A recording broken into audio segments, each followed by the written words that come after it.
Hello, my name's Kevin, this is Dirty 20 Gaming, and this time we're going to talk about character death. First of all, this advice isn't for everyone. There's lots of games out there and lots of players out there where when a character dies, the player shrugs, maybe swears at the DM for a couple of seconds, pulls out another sheet, starts another player as soon as the DM can walk them back into the campaign. And there's absolutely nothing wrong with that. Absolutely nothing wrong with that at all.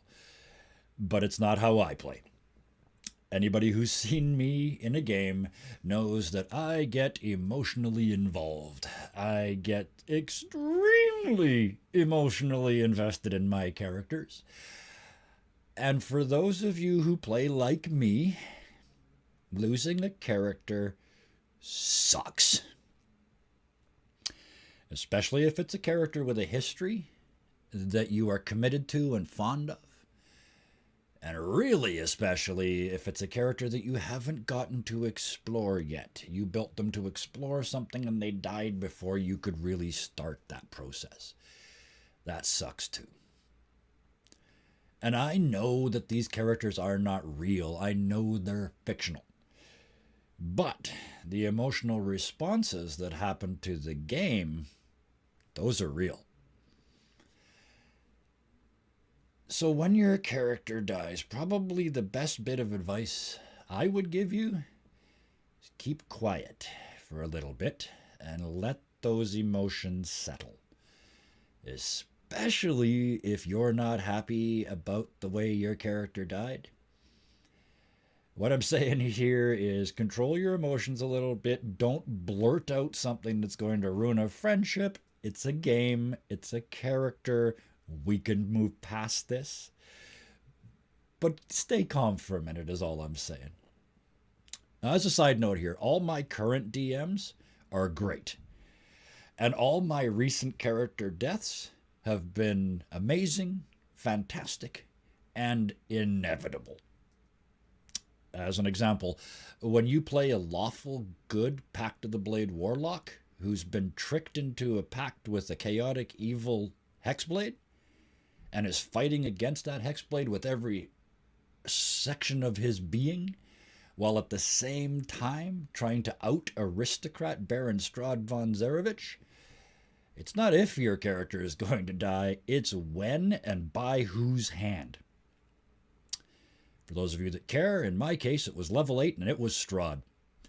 He told me not to do something, I did it, he killed me. Perfect. So, back to the story. Let those emotions settle a little bit. It's probably going to be pretty quiet around the table. Let that be. Just breathe and give it a minute. Then let the game continue. If the other players are as committed as you are, and if your DM is as committed as you are to these characters, if it's possible, get the characters to deal with the death in character. There's going to be long silences, long uncomfortable silences. Let those happen. It's part of the role play. It should change the way that the characters act and respond to the world they're in. They've been confronted with their own mortality. The other side of this is usually a character death changes the way the players play the game. It doesn't just change the other characters in the game. It changes the people at the table. So as a DM, expect paranoia. Expect them to overthink every situation you put in front of them. And most of all, expect obsessive self-preservation to kick in.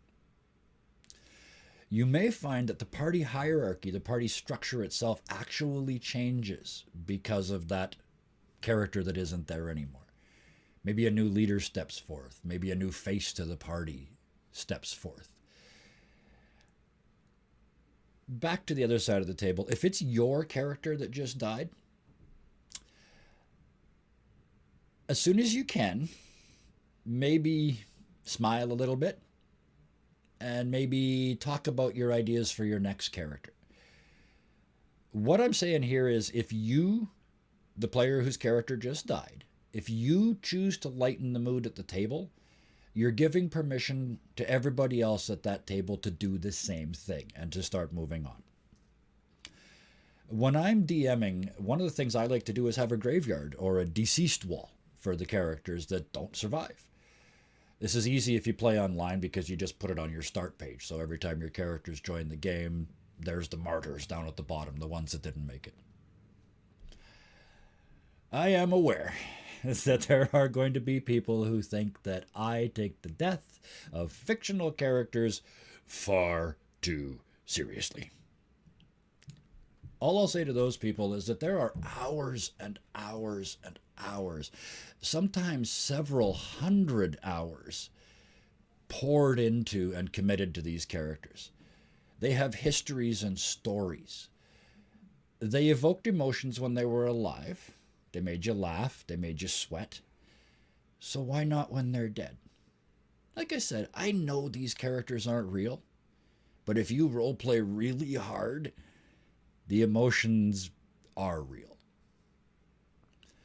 So I mentioned a little bit ago that I have a graveyard area on the start page of my map on my games. There's another reason for that. It's a very practical reason. When your players sign into the game and they see the martyrs to the cause, the ones that didn't make it, it can really help with player immersion. It can drive them into the character they're currently playing in hopes that they won't join that list of the valuable and valiant dead. So there's that too. Okay. This one has not been a lot of fun. So thank you for hanging in there. And as always, until next time, game creatively. Bye.